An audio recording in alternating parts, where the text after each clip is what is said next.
सुशांत, सुशांत.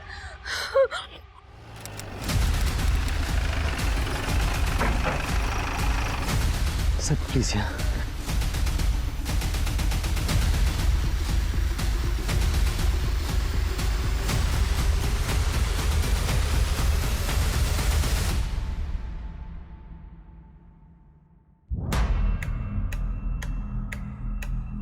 कदा madam check करा.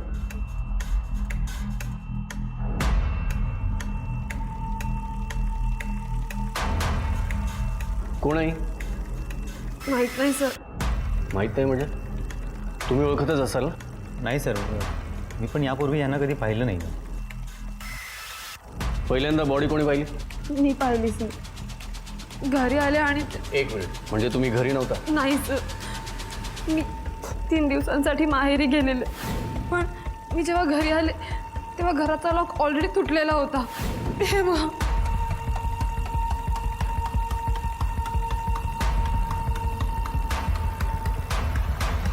तुम्ही कुठे होता? सर मी दिल्लीला गेलेलो, माझी कॉन्फरन्स होती.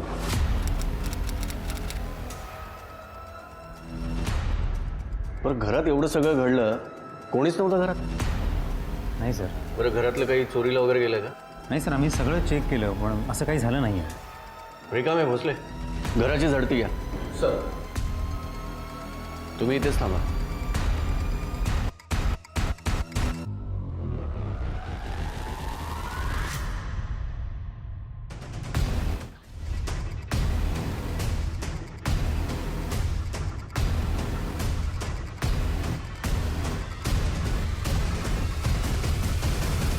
सर, मारेकरांनी घराचा टाळा तोडला आणि ते घरात शिरले, पण घरात कुठे चोरी नाही केली. असं तर नाही ना की हिला त्यांनी भलतीकडेच कुठेतरी मारलं आणि तिची डेड बॉडी ह्या घरात येऊन त्यांनी डंप केली? पण तिची बॉडी याच घरात का आणली असेल? तर मारेकरांना हे माहिती असेल की गेले 3 दिवस ह्या घरात कुणीच राहत नाही. नाही कुणी, एक गोष्ट तुमच्या लक्षात येते का? या मेन डोअर पासून जिथे ती बॉडी पडली आहे तिथपर्यंत रक्ताचा एक थेंब सुद्धा दिसत नाहीये. जिथे बॉडी आहे तिथेच रक्त दिसतंय. याचा अर्थ मला तरी वाटतं तिचा खून इथेच करण्यात आला असावा. आणि दुसरी गोष्ट म्हणजे घरात चोरी सुद्धा झालेली नाहीये. पण मग या बाईचा या घरात येण्याचा उद्देश काय असू शकतो? तर कदाचित असं तर नाही की याच नवरा बायकोने मिळून तिचा इथे खून केला आणि आपली दिशाभूल होण्याकरता मुद्दाम टाळा तोडला. हे होऊ शकतं. सर, बॉडी चेक केली, डोक्याच्या ऐवजी शरीरावर कुठेही मारहाणीचे व्रण नाहीत. आणखी एक गोष्ट सर, मुलीचा मोबाईल किंवा पर्स असं काही सापडलेलं नाही. एक काम करा, पंचनामा करून बॉडी पोस्टमॉर्टमला पाठवून द्या आणि फॉरेन्सिक टीमला बोलून एव्हिडन्स गोळा करा. Okay sir. नाही कुठे एक काम करा, तुम्ही डॉक्टरचं स्टेटमेंट घ्या, मी नंदिनीचं स्टेटमेंट घ्या. Okay sir. सर, मी तुम्हाला किती वेळा सांगू, मी खरंच इथे नव्हते. हवं तर तुम्ही माझ्या आईला फोन करून विचारा. आणि अजून किती वेळा तुम्ही मला तेच प्रश्न विचारणार? तुम्ही घरामध्ये नसताना तुमच्या घरात एका बाईचा मर्डर होतो आणि तुम्हाला त्याची काहीच कल्पना नाही? हो सर, हे काय बोलताय तुम्ही?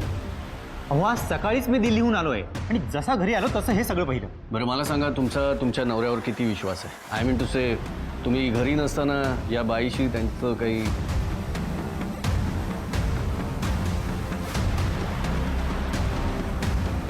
सर, मीच नंदिनीला सांगितलं तुम्हाला कॉल करायला आणि तुम्ही माझ्यावरच डाऊट घेताय.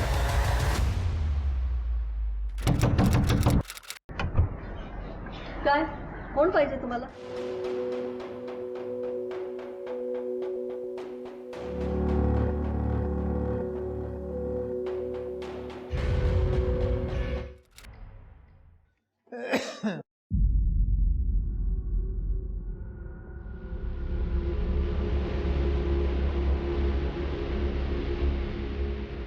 कुठं होतीस इतका वेळ? मी काय म्हणतोय, किती वाजले? बाबा, माहिती मला किती वाजलेत ते. आज जरा जास्त काम होतं म्हणून उशीर झाला. मी पटकन जेवायला काहीतरी बनव. बघे, जेवायला घालतेस म्हणजे काय उपकार करत नाहीयेस माझ्यावर. आणि एवढा माच करायला मुलगा नाहीयेस, मुलगी आहेस, मुलगी. परत जर उशीर झाला ना तर घरीच येऊ नकोस.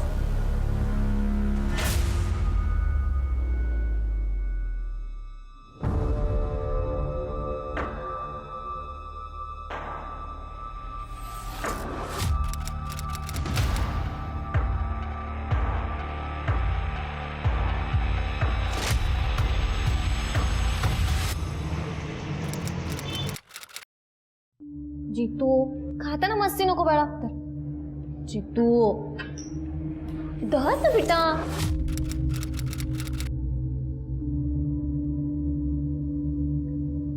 हे जितू चल बस झालं, खूप झालं, चल घरी जाऊया आपण. अरे, बाबा काय सोडा ना त्याला. काय सोडा काय, चुप चल.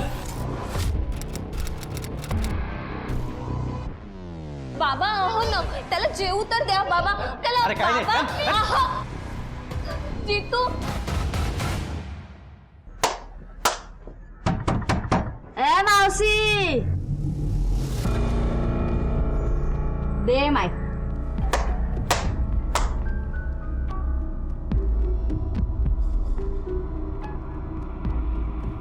बाल बच्चा सब सुखी रहेगा.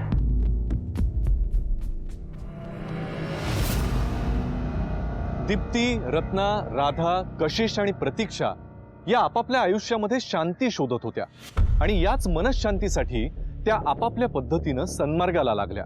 सत्संग, तिथली प्रवचनं, प्रवचनकर्त्याची वाणी त्यांच्या आयुष्यावर आपला प्रभाव निश्चित टाकत होती. पण सन्मार्ग आणि आपल्या गरजा यांची जर योग्य सांगड घालता आली नाही तर काय होतं, चला पाहूया. सर, मारेकरी घराचा टाळा तोडतात पण घरात चोरी करत नाही. घरामध्ये एका बाईची डेड बॉडी आहे पण घरातल्या नवरा बायकोला त्याबद्दल काहीच माहिती नाही. सगळंच कसं कन्फ्युजिंग आहे. नायकोडी, हे नवरा बायको मिळून नक्कीच आपल्यापासून काहीतरी लपवत आहे. या दोघांपैकी कोणाचा तरी नक्कीच त्या बाईशी संबंध असणार. एक काम कर, या दोघांची हिस्ट्री काढ जा. Okay sir. आणि सर, या डेड बॉडीचे फोटो मी आधी सगळीकडे सर्क्युलेट केले. लवकरच या डेड बॉडीबद्दल आपल्याला माहिती नक्कीच मिळेल. या डेड बॉडीची ओळख पडणं खूप गरजेचं आहे. तरच सगळ्या गोष्टी आपल्या समोर आहेत. ताई ऐक ना, मला थोडे पैसे हवे होते.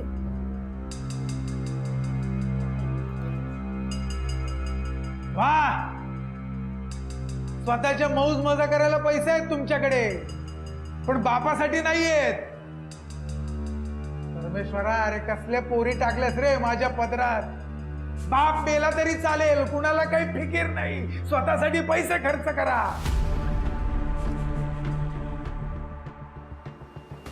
आज आणणारच होते पण राहू दे. हे घ्या पैसे आणि तुमचं तुम्हीच औषध आणा. ए जा जा जा जा. रागाने काय बघते माझ्याकडे? हा, उपकार करत नाहीयेस, पैसे देते औषधाला म्हणजे. एवढं मोठं केलंय मीच तुम्हाला. जैन सर. जय हिंद नायकोडी. बोला, काही डिटेल्स? सर, तुम्ही सांगितल्याप्रमाणे मी डॉक्टर सुशांत राजे आणि नंदिनी यांचे कॉल रेकॉर्ड्स चेक केले पण त्यांच्या कॉल रेकॉर्ड्समध्ये संशयास्पद असं काहीच नाहीये. सर, कदाचित ते दुसऱ्या कोणाच्या तरी नावाचा नंबर वापरत असतील जो या कॉल रेकॉर्डमध्ये मेन्शन नाही झाला.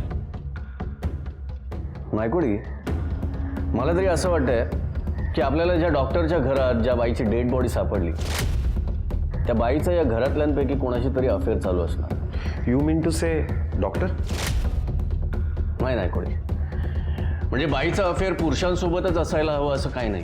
बाईचं अफेअर बाईसोबत सुद्धा असू शकतं आणि ही गोष्ट त्या तिसऱ्या व्यक्तीला कळली म्हणून तिने किंवा त्याने तिला कॉन्फ्रंट केलं आणि तिचा मर्डर केलं.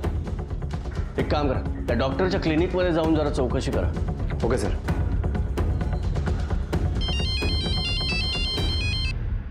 हॅलो,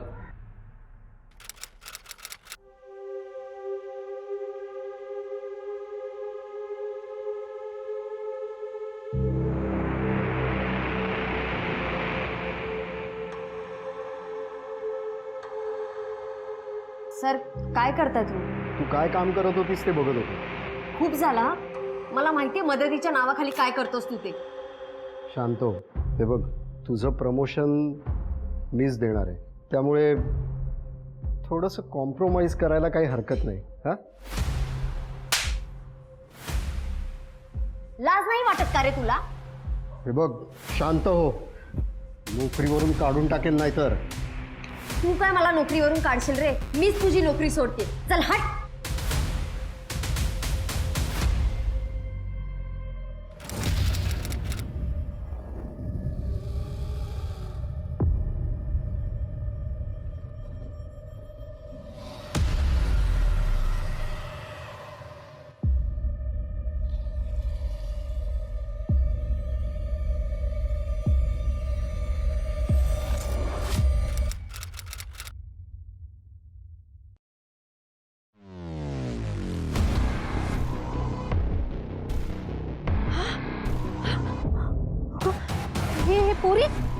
अरे हिला, अरे कोणतरी बघा काय झालं हिला.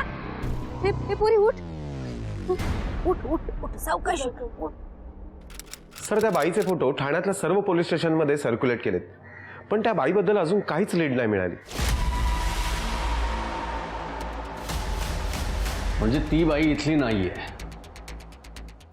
नायगुडे, एक काम करा, मुंबई बाहेर सगळ्या तिच्या डिटेल्स पाठवा, कारण आता जास्त दिवस आपण तिची बॉडी मॉर्गमध्ये नाही ठेवू शकत. एक काम करा नायगुडे, सगळ्या न्यूजपेपरमध्ये बातमी द्या, जे करता येईल तेवढं करा. बरं, त्या डॉक्टरच्या क्लिनिकची चौकशी करायला सांगितली होती, त्याचं काय झालं? सर मी त्या डॉक्टरच्या क्लिनिक. सर, हे आजींना तुमच्याशी बोलायचंय. या बसा.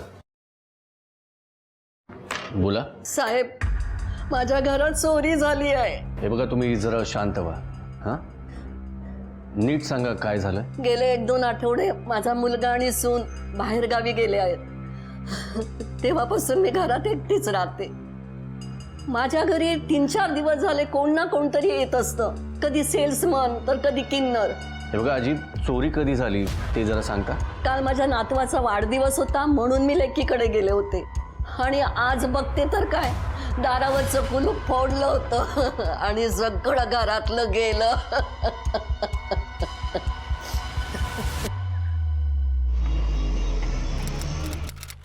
सर, मी त्यांच्या विरोधात जेव्हा कंप्लेंट करायला गेली तेव्हा मला तिथे गेल्यावर कळलं की त्यांनी आधीच माझ्या विरोधात केस फाईल केली आहे. हो, आत्ताची कुठं केस फाईल झाली आहे, आणि त्यांनी जर ही केस जिंकली तरच त्यांना जितूची कस्टडी मिळेल. आपली बाजू स्ट्रॉंग आहे. येस, आपण ही केस जिंकू शकतो. येस मॅम, पण केसचा निकाल लागेपर्यंत त्यांच्याशी कसलाही कॉन्टॅक्ट करू नका मॅडम. असं कसं बोलू शकता तुम्ही? तो माझा मुलगा आहे. अहो, हे बघा मॅडम, जास्त विचार करू नका, थोड्या दिवसांचाच प्रश्न आहे.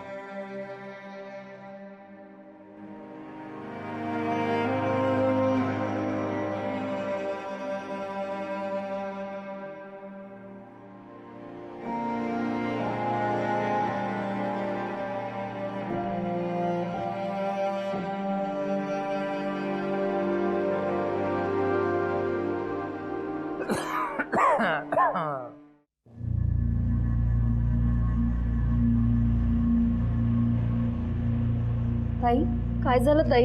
का रडतेस? माझी नोकरी गेली खरं तर. फार मोठं काम करून आली आहेस आज. अरे पण आता माझ्या औषधांचं काय? पुढच्या महिन्यातच ऑपरेशन आहे माझं, त्याचं काय? पोरगा असताना तर ही वेळ माझ्यावर आलीच नसती. दोन्ही पोरीच झाल्या ना मला. मुलगा असताना तर कधीच तुम्हाला सोडून गेला असता. काय? तुम्हाला घरी पैसे आल्याशी मतलब ना. ठीक आहे, तुमचं ऑपरेशन होईल, मी आणेन पैसे, पण तोपर्यंत तोंड बंद ठेवायचं.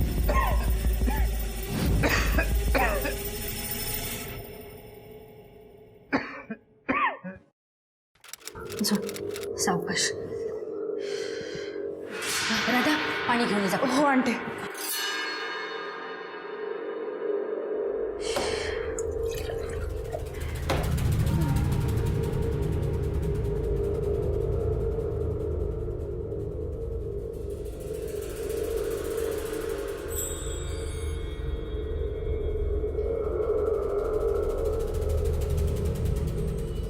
कसं वाटतं तुला आता?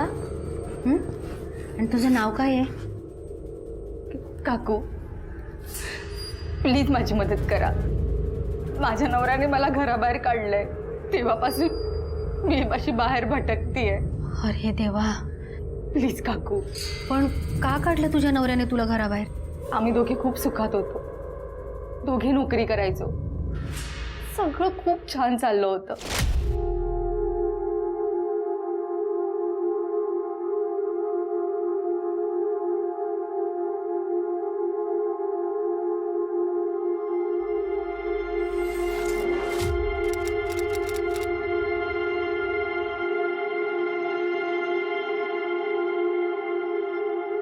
मग अचानक एक दिवस विलासची नोकरी गेली आणि तो दारू प्यायला लागला.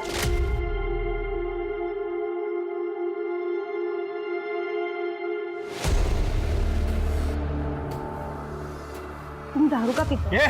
तुला काय करायचंय? मी माझ्या पैशाने पितो, कळलं? असं नका बोलू. आपण प्रयत्न करूया. आपण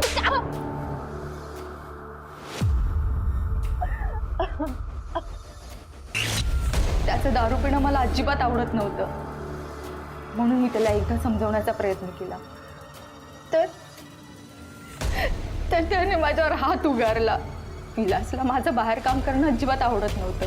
त्याच्या मनात आलं की माझं बाहेर काहीतरी सुरू आहे. ही माझी मुलगी गीता, माझा मुलगा गणेश 3 वर्षापूर्वी आम्हाला कायमचं सोडून गेला. त्यानंतर माझ्या सुनेनेच आम्हाला सांभाळलं. गीताच्या मनावरही तिच्या भावाच्या जाण्याचा खूप मोठा परिणाम झाला होता. माझी गीता अभ्यासात खूप हुशार, म्हणून आम्ही तिला मोठ्या कॉलेजमध्ये शिकायला पाठवलं आणि वाईट संगतीत राहून तिला ड्रग्सचं व्यसन लागलं. पोरीनं आयुष्याचं वाटोळं करून घेतलं. उगाच चिडायची, रडायची, भांडायची आणि कधी कधी 2-2, 3-3 दिवस घरातून गायब राहायची. त्याच गोष्टीचा कोणीतरी फायदा उचलला. त्या घटनेचा माझ्या पोरीच्या मनावर खूप परिणाम झाला. तिला जर बांधून ठेवलं नाही ना तर ती पळून जाण्याचा प्रयत्न करते, आत्महत्या करण्याचा जीव देण्याचा प्रयत्न करते. म्हणून तिला बांधून ठेवावं लागतं.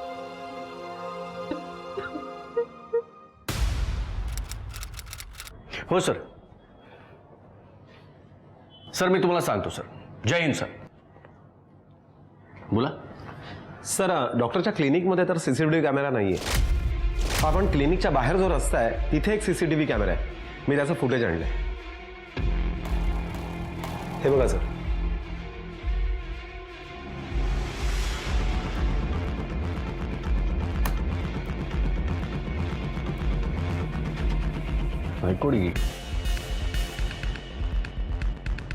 नायकोडी ही तीच आहे असं नाही वाटत तुम्हाला? सर परफेक्ट तर नाही सांगू शकत, पण वाटतंय तसंच.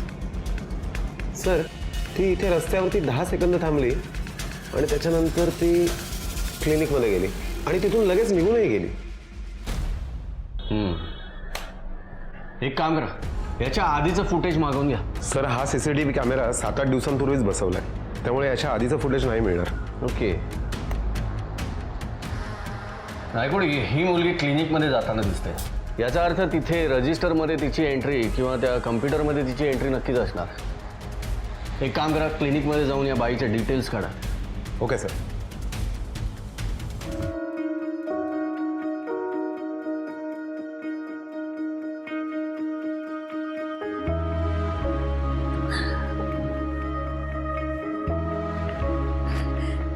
तुझ्यासाठी काय आणलंय बघ. वाव, पुरणपोळी. तुला आवडते ना? मी भरवते. चला घरी जाऊया आपण.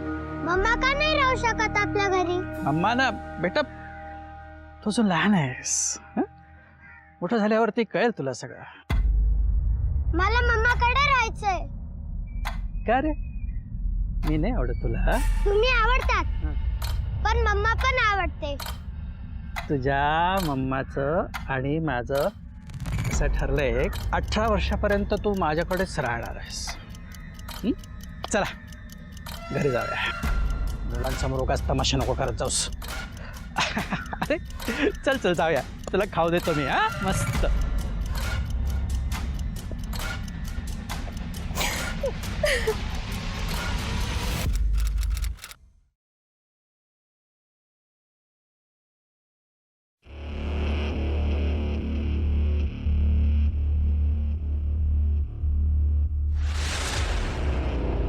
प्रीती नायर ही प्रीती या डॉक्टरची पेशंट होती, तरी सुद्धा हा डॉक्टर चौकशीच्या वेळी आपल्याशी खोटं का बोलला? सर अशा पद्धतीचे 20-25 पेशंट डॉक्टर दिवसाला बघतो आणि या प्रीतीची ट्रीटमेंट सुरू होऊन आत्ताच 1-2 महिने झाले होते. मे बी त्याच्यामुळे विसरला असेल. होऊ शकतं, पण मग त्याच्याच पेशंटची बॉडी त्याच्याच घरात तो नसताना कशी काय सापडेल? एक काम करा, या प्रीतीच्या घरच्यांची जरा चौकशी करा. तिचे फोन रेकॉर्ड्स आणि त्या 3 दिवसामधील तिचं फोन लोकेशन काय दाखवत आहे हे जरा चेक करा. Okay sir.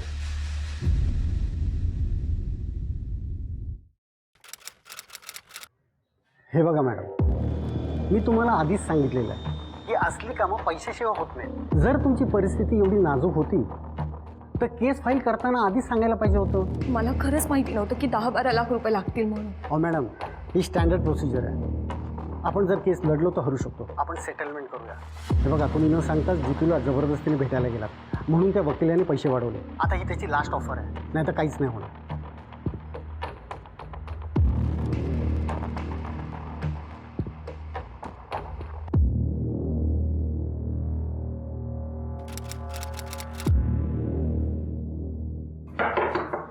काकू येऊ का?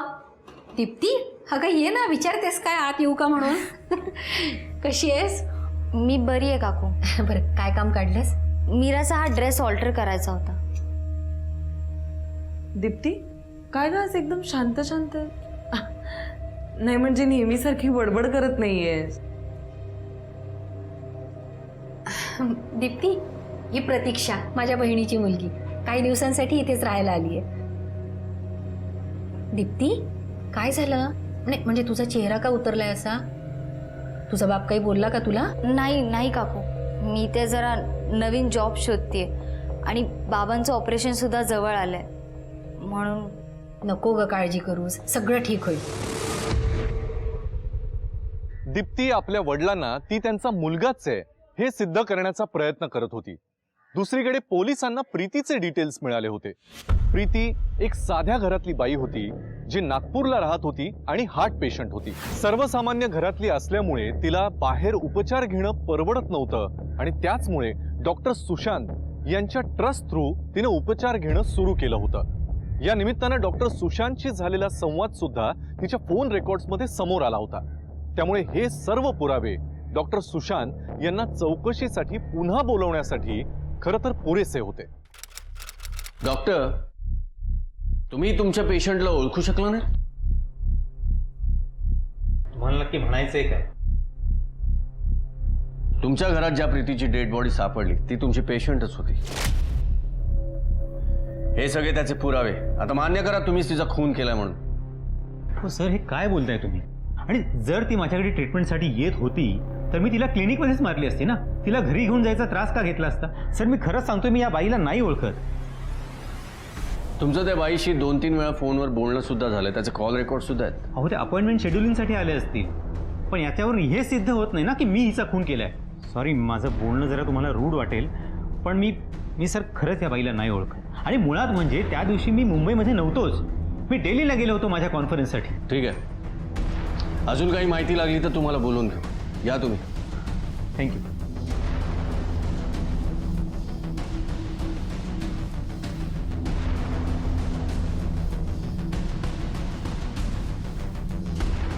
कसला विचार करताय सर? नायकुडी, आपल्याला नंदिनीला भेटावं लागेल. बोलून घ्या तिला. Okay sir. सर, मी तुम्हाला या आधीही सांगितलंय आणि तुम्ही हेच प्रश्न मला अजून किती वेळ विचारणार आहात? मी माझ्या आईकडे होते माटून घ्यायला. पण तुमच्या मोबाईल लोकेशननुसार तुम्ही क्लिनिकमध्ये होतात आणि त्यानंतर तुमचं मोबाईल लोकेशन विमानतळ रस्त्यावर दाखवतं. तुम्ही काय करत होता तिथे? हे बघा नंदिनी मॅडम, आमच्याकडे सुद्धा वेळ नाही आहे. लवकर सांगा तुम्ही प्रीतीला का मारलं? सर, मी खरंच सांगते, मी नाही मारलंय प्रीतीला. बरं, तुम्ही आमच्याशी खोटं का बोलताय? माझं खोटं बोलण्याच्या मागचं कारण हे सुशांतच आहे. त्यांचं या आधीही. सुशांत, तुला थोडी लाज नाही वाटली असं करताना? अगं नंदिनी, तसं काहीच नाहीये. ती फक्त माझी मैत्रीण आहे, बस. माझ्याशी खोटं बोलतोयस तू. मी तुमच्या दोघांचे सगळे मेसेज वाचलेत कालच. अगं मैत्रीत केलेली मस्करी होती ती. Just chill. खोटं नको बोलू सुशांत. अगं नंदिनी, माझं ऐकून दे घे. मला नाही ऐकायचं काही. नंदिनी, पुन्हा काही महिन्यांनी मला सुशांतवर डाऊट गेला. सतत फोनवर असायचा म्हणून मी त्याच्यावर वॉच ठेवून होते. पण मग ज्यावेळी तुम्ही घरी आलात, डेड बॉडी पाहिली, त्यावेळी सुद्धा तुमच्या मनात पुन्हा हाच विचार आला होता? हो, काही क्षणांसाठी मलाही तेच वाटलेलं, पण हिला मी कधी सुशांतसोबत पाहिलं नाहीये. आता लपून छपून त्यांचं काही असेल तर मला माहीत नाही, पण आमच्या दोघांचा तरी, म्हणजे माझं तरी ॲटलिस्ट त्या बाईशी काहीच संबंध नाही आहे. ठीक आहे, अजून काही माहिती लागली तर तुम्हाला बोलून. Okay sir.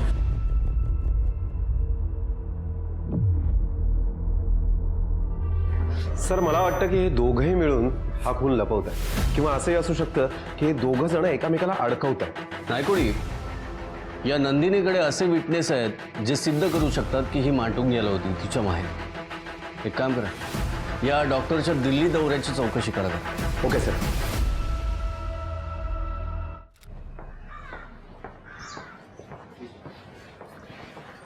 सर, हा डॉक्टर खोटं बोलतोय.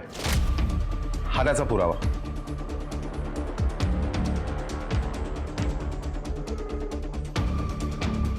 म्हणजे हा डॉक्टर कधी दिल्लीला गेलाच नाही तर? हो सर.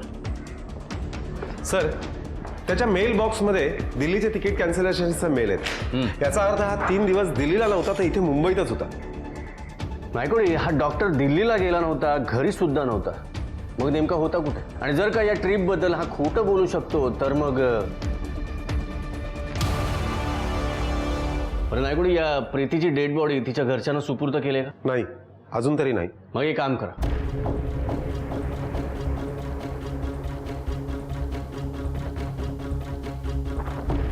आणि त्यांच्या घरच्यांची सुद्धा चौकशी करा. आणि त्या 3 दिवसांमध्ये त्यांच्या एरियात कोणी अनोळखी व्यक्ती फिरताना दिसते का ते सुद्धा बघा. Okay sir.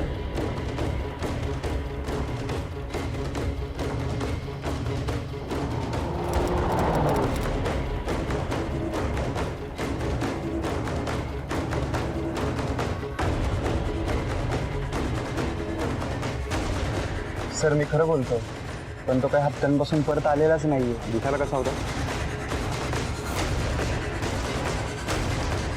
हा होता बघा.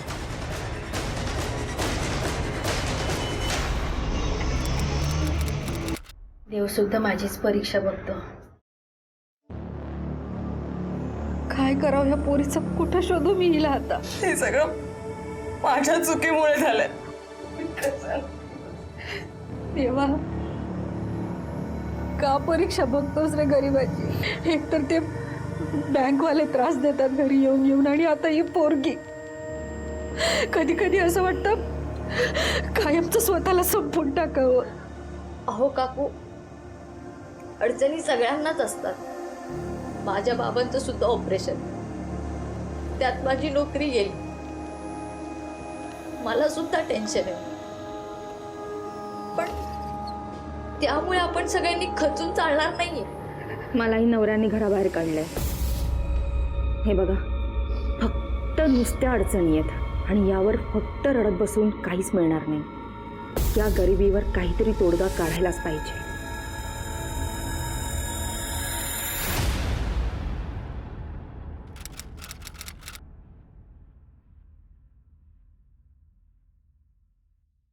भोसले, एक काम करा, ही फाईल कमिशनर सरांच्या ऑफिसमध्ये पोहोचवा. Okay sir. जय हिंद. जय हिंद. नायकोडी बोला. सर, तुमचा अंदाज खरा ठरला. डॉक्टर सुशांत राजेने प्रीतीचे सगळे रिपोर्ट्स, सगळे एक्सरे फेक बनवले होते. हे त्याचे रिपोर्ट्स. चला, एवढं कारण पुरेसं आहे त्या डॉक्टरला उचलायला. सर, अजून एक गोष्ट, त्या आजीच्या घरातली चोरीची केस. आजीने आपल्याला असं सांगितलं होतं की तिचा संशय एका किन्नरवर आहे, सेल्समनवर आहे. त्या एरियात जेव्हा मी चौकशी केली तेव्हा तिथल्या एका शुभम नावाच्या मुलाने सांगितलं की गेले 3-4 दिवस हा किन्नर त्या एरियामध्ये फिरत होता. किन्नर? एक काम करा, त्या आजीला बोलवून घ्या. Okay sir. सर, हा फोटो सोलापूर पोलिसांनी सर्क्युलेट केलाय. या माणसाकडे बघून तरी असं वाटत नाही की हा गायब होऊ शकतो.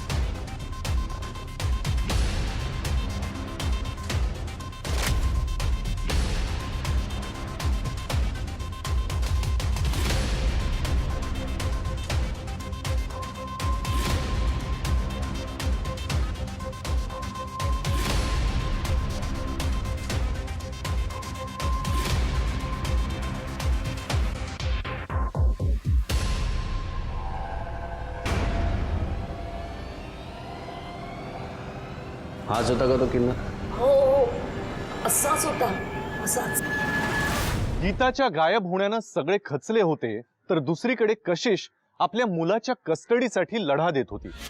डॉक्टरांच्या केसमध्ये सुद्धा एक नवीन लीड मिळाला होता, ज्यामध्ये डॉक्टर सुशांतचं प्रीतीशी कनेक्शन असल्याचं आता समोर आलं होतं. मग जर डॉक्टर सुशांत प्रीतीला ओळखत होते तर ते पोलिसांची दिशाभूल का करत होते?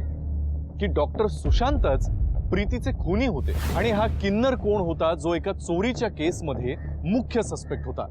तो कुठल्या गँगशी कनेक्टेड होता का? त्याचा वावर डॉक्टरांच्या बंगल्याभोवती झाल्याचं पोलिसांना चौकशी अंती कळलं तर होतं, पण त्याचा या डॉक्टरांच्या केसशी काही संबंध होता का? या आणि अशा असंख्य प्रश्नांची उत्तरं आपण पाहणार आहोत उद्याच्या भागात.